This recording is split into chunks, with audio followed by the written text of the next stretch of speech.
Alright, hello and welcome everyone. We're back again analyzing some TGS gameplay footage over, or the new gameplay footage for the Scarlet Forest. And so it's around 30 minutes, I think, the gameplay. So we'll be seeing some new Scarlet Forest gameplay, we'll be seeing some new monster reveals, a favorite monster coming back again, and some new actually and interesting details. So yeah, let's just jump into it. I presume everyone has seen the gameplay already. If not, it's available to see. Um, some major channels have done some coverage on it already. So yeah, let's just start into the analysis. So first of all, let's just look real quick at the camp because this is the first time we're seeing these icons. Uh, and so okay, so we start with this Wayward Plains camp. Over here we can see what I presume will either be the shop or the resource or the bounty place we get the bounties from. We have the canteen here, it seems. And we have the smithy and our palico over there waiting for us. To the right, I think this seems like two players trading with each other or something. So this might be like some multiplayer feature. But we'll have to see about that. Yeah, so there's some Japanese text over here. Now, I could actually just go ahead and do a live translate, and we'll see what this actually is. Yeah, okay, so this seems to be the shop. Uh, Great. We have the canteen here.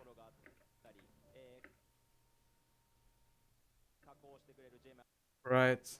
Okay, yeah, so we see this character over here seems like a sort of handler, interestingly enough. So this might be the multiplayer somehow.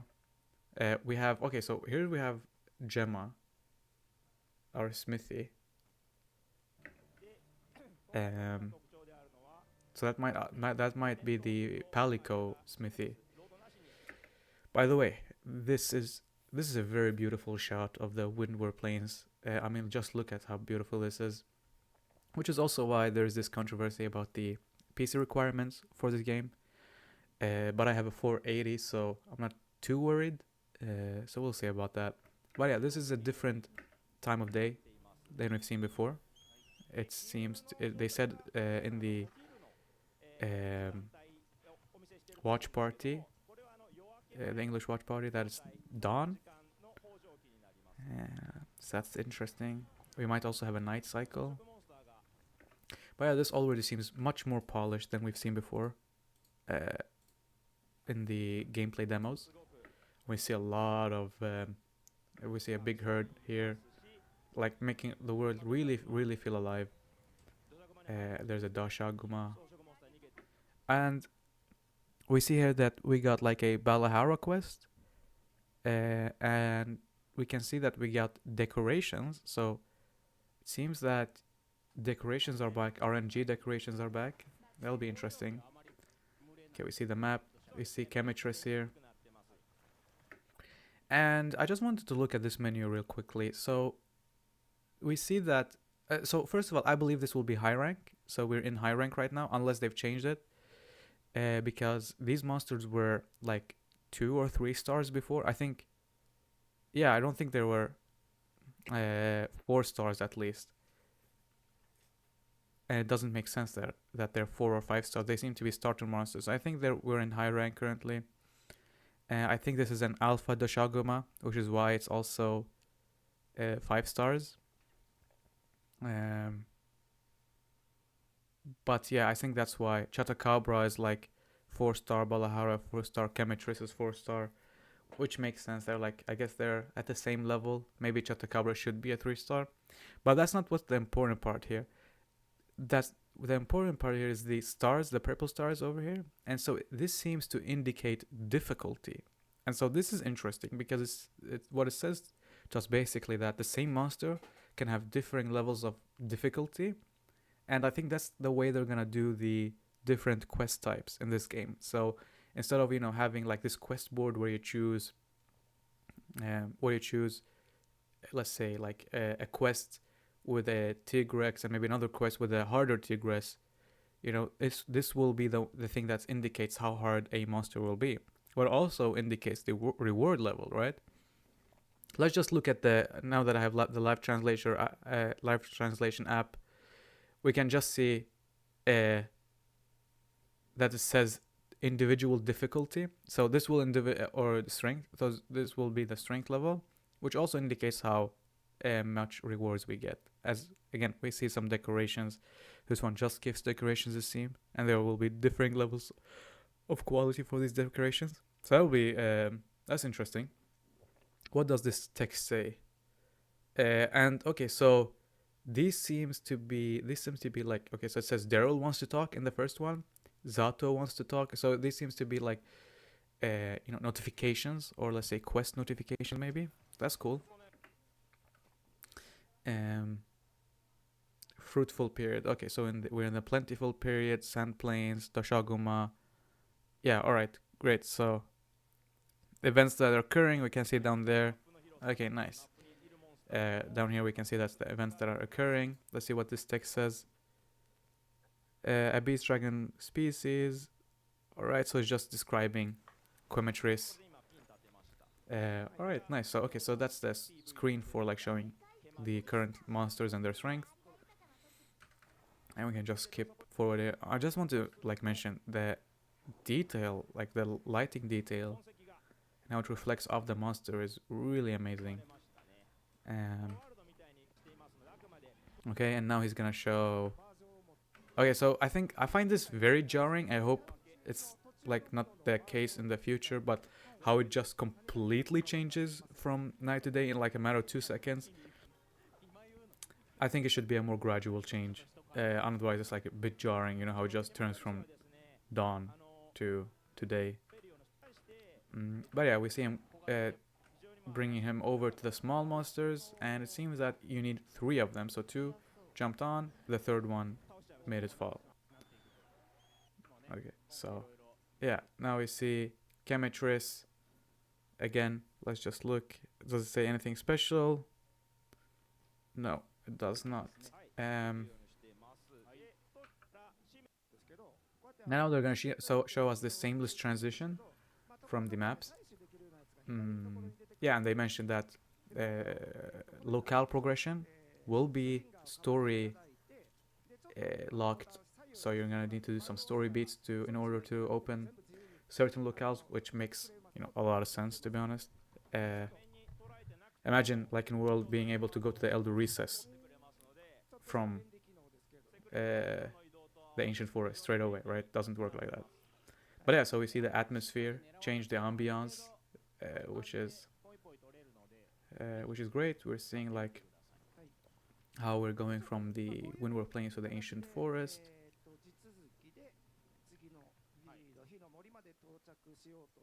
Yeah, so we've seen these parts. He sees a Lalabarina, but he skips it. And now we're in the period before the downpour. But yeah, a Lalabarina. And now we see another endemic life. We've seen this in the trailer. Piragil, it's called in from Japanese to English. Maybe it's gonna have another name. What does this say? This says. Okay, so it says that if a monster hits like these sharp thorns, they will get wounded. So that's good to know.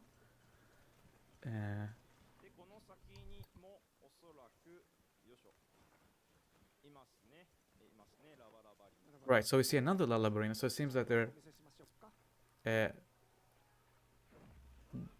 multiple of them. The first one was really, really small. The first one was like really small. I was surprised. And that sneak attack did like double damage, it seemed. So that's interesting. Okay, so now he's just doing some great sword gameplay. Again, the blue meter, the sharpness is blue, so that'll be interesting to see how that works.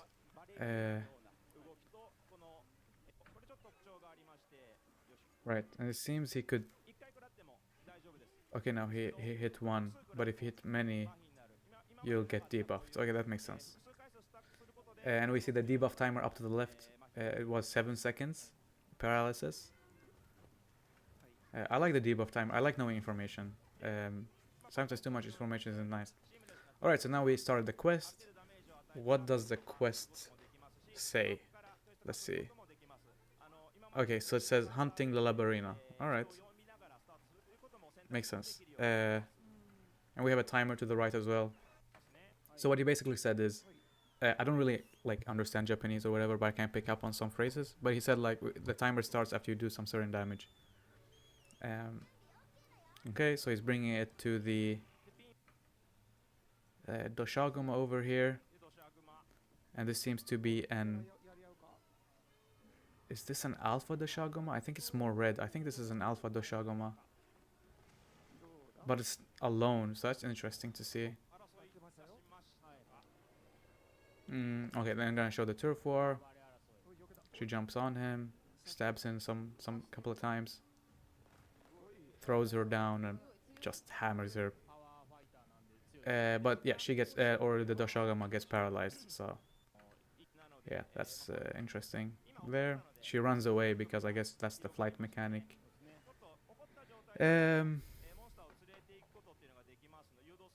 Yeah, so we see he's gonna start running away, and now that he's gonna show us her nest. And so one thing they said in the changed weapons. Yeah, and one thing they mentioned is that you can actually break the stinger if you time it right, so that's good to know. Means no more paralysis. And they said that monsters like Lalabarina, they're not at their full strength when you meet them out in the wild, but when you get to their lair, their base, if we just skip a little bit forward, yeah, she's running away right now. Yeah, so when you get to their lair, if he would have fought her here, now that's a whole different story. That's her home turf, so she's gonna do more damage. She has access to more abilities and so on. And we've seen that in the trailer before, where she like dances around and hanging from the ceiling and so on. So yeah, expect that hunting monsters where in their home turf will be a more difficult task than just meeting him outside, because it just makes sense, right? It's their home turf.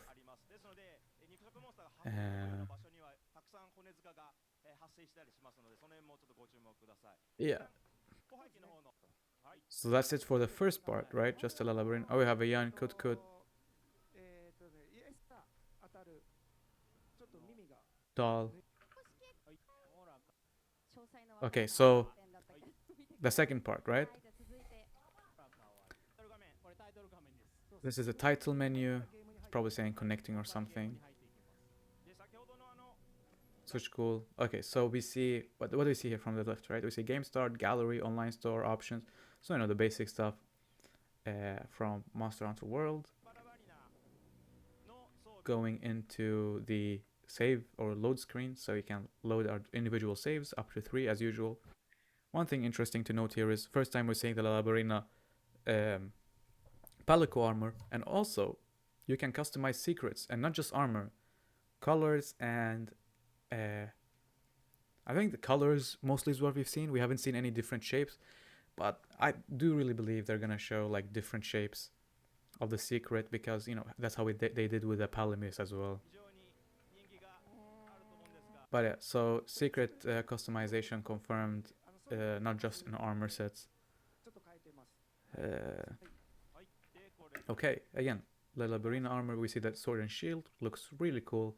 Again, I love uniqueness in weapons and armor, and they're using the stinger here as the sword itself, so that's amazing.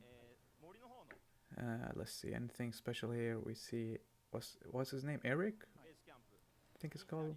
That's to the left. This Palico. Again, so it's like an investigation that's popped up. Yeah, this was the Scarlet Forest camp. That's cool. Now we're in the downpour period, by the way. Let's see here. We're in a downboard period. I don't know what he picked from him. Seems some sort of armor. I think this is a screamer pod. It should. No, it's actually piercing.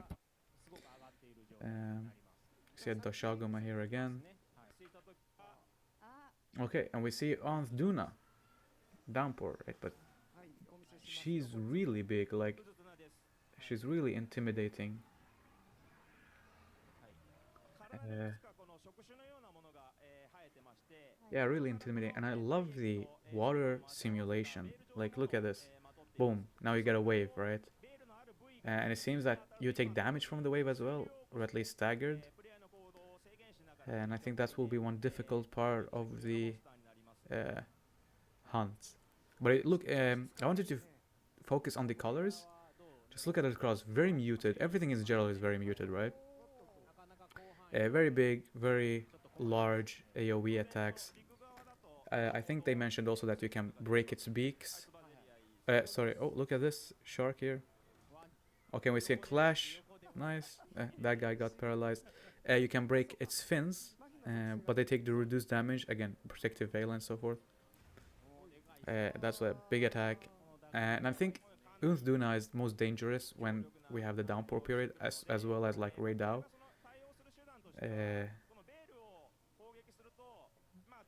So, like Rei Dao not in the downpour, but the equivalent in the wayward plains. Again, so you know, just normal gameplay. What do we see here? Right, and then we get the plentiful period now, and all of a sudden the water levels down. Everything's beautiful, and look at our colors, man. Everything is just beautiful. But interestingly, now I don't know if I can like make this conclusion, but it seems that her attacks are nerfed now since the water doesn't react as it did with a downpour when she does a splash or something. So I think it's best when it's like the plentiful period in to fight her, because in the downpour we saw like her attacks changed the environment around her. Okay, so again, now we're moving around and going around the forest. Now there's plenty of fauna and flora. So, and I think you're gonna get lost as easily as you did in the ancient forest, but it also feels much more open, right? Like it's not linear paths such as in the Scarlet or in the ancient forest where you could easily get lost, right? But here's more free flowy. And you know, look at this bird. Just got eaten. So again, living world, right? Living, breathing world. That's really cool to see. Now we're gonna climb on some vines, and I found this moment to be really cool. So it just jumps down, like freely, right? There's no rails, there's nothing that's stopping you from doing it. And it just glides down. So I love that freedom of movement. Yeah. And yeah, the big reveal here goes up to Congolalas. So yeah, Congalala confirmed, which is also what we've seen with the armor set that they showed in the trailer, the reworked armor set. Place looks really beautiful with the honey. He's sleeping, and they're gonna show some Congalala fight. So this guy eats fruit to gain their attributes. In this case, he's gonna get the poisonous attribute. Yeah, so it seems like a starter monster as well for the Scarlet Forest. Well, it looks so much better here. So much better.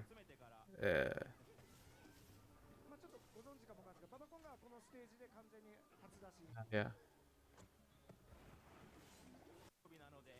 And the quest started, right? Once you do a certain amount of damage. The Lalabarina weapon has a paralysis status effect, so that's why he gets paralyzed. And he just lures him now into a area with a large honeypot or honeycomb, and the bees now will attack the Kongalala. So, I mean, like, that's taking 5 damage per half a second, maybe, or something. That's not a. That's like considerable damage considering the level of the weapons currently. Mm, now he picked up a nitro shroom. So now his attacks are fire based. Okay, so what do we have more? Right? Let's see here. Yeah, you see, he always warns with these like burps he does to see what's effective. Oh, and we see also, is that a hunter or is that Alma? Maybe that was Alma, yeah. That's Alma in the background running. That's cool to see. Uh, yeah, and so now he also it seems like you can just fast travel in from combat. Maybe that's a restriction they will remove or they will add. You can't fast travel in combat. But it seems he could just do that freely. So maybe Farcasters aren't a thing, but also this might be just a demo restriction they removed. And so we see the mini map is really large, right? Like these areas of water, and imagine the downpour. This will be much worse. And I think this is on uh, Duna's icon here. Seems she's moving around. Yeah, but it's a lot of verticality as well. So you see, like he's up here. So yeah, a lot of verticality. We see the. Oh yeah, they show this cute interaction.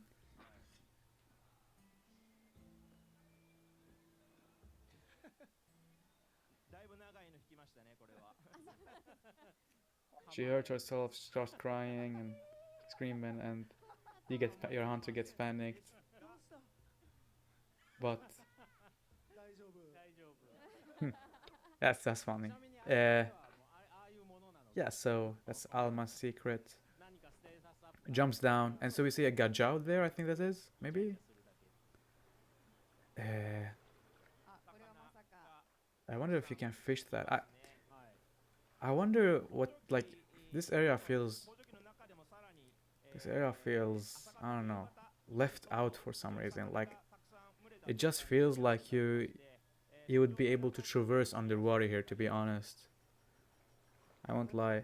Um, but yeah, so for now they're gonna just show fishing. But yeah, I mean like this entire area here. I mean, it wouldn't surprise me if they add underwater traversal to it somehow. Like now, of course, this is just wishful thinking or whatever, but there has been talks in the community of like that it would be cool for them to add the uh,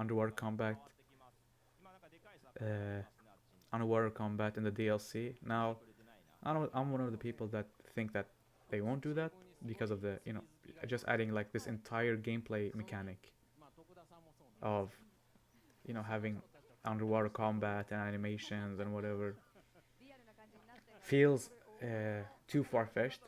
But I mean, when you look at this area, it's not surprising if you could fight monsters underwater here. To be honest, it just seems like a great open place to swim and fight. Uh, yeah, but it might be just for fishing.